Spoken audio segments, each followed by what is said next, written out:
Well, welcome to the biggest snowstorm we've had in years. They're calling for, I think, 4 to 8 centimeters an hour. I think it's more than that. It's already a foot.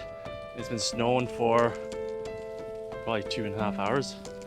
I'm just gonna do some quick shots of the snow so you guys can see some cool image of the snow coming down from the homestead.